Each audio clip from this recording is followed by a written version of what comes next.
Away with Wild Things by Larissa Thule, illustrated by Sarah Palacios.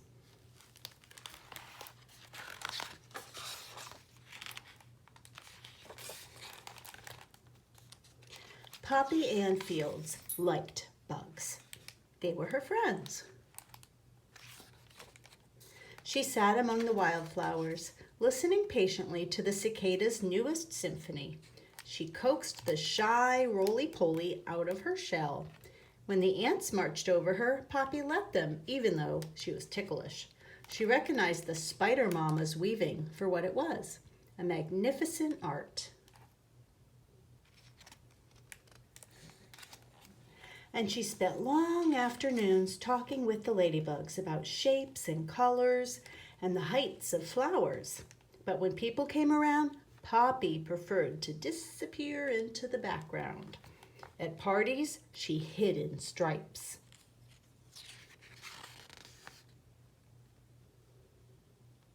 Can you see her?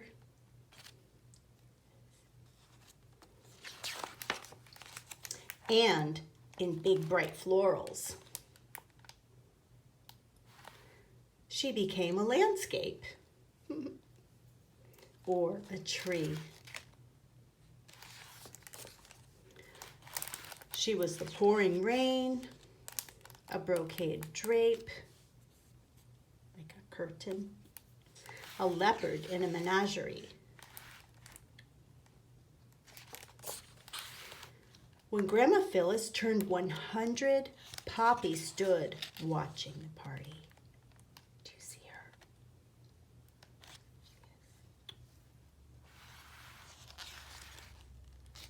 her? Guests milled about, coming together to hug and shake hands. Some people danced. Children ran.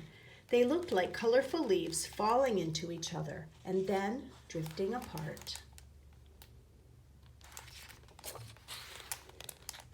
A small wind blew across the garden. On it rode a dragonfly. He landed on the cake. How his wings shimmered in the sun.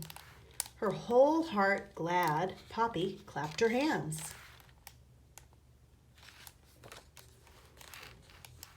Uncle Dan said, "Poppy Ann Fields, you wallflower you, so that's where you've been hiding all this time."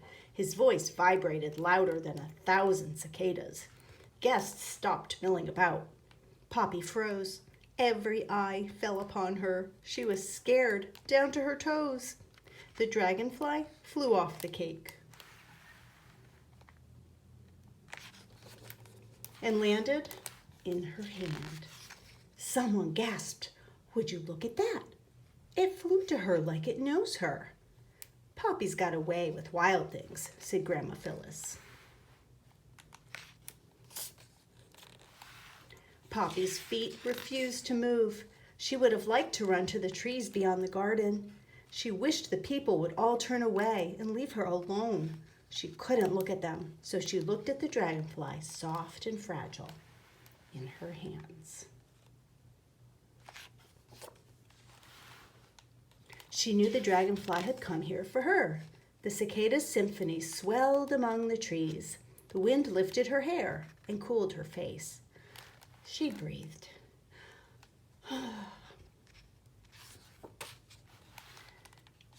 "The scientific name is Anisoptera," said Poppy softly but clearly. "You wildflower, you," whispered Grandma Phyllis.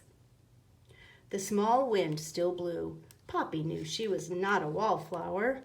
Leaves and wings fluttered to the beat of her heart. No, not a wallflower. A wildflower. The end. There she is, the dragonfly. And here's some of her other friends. The butterfly and the cicada.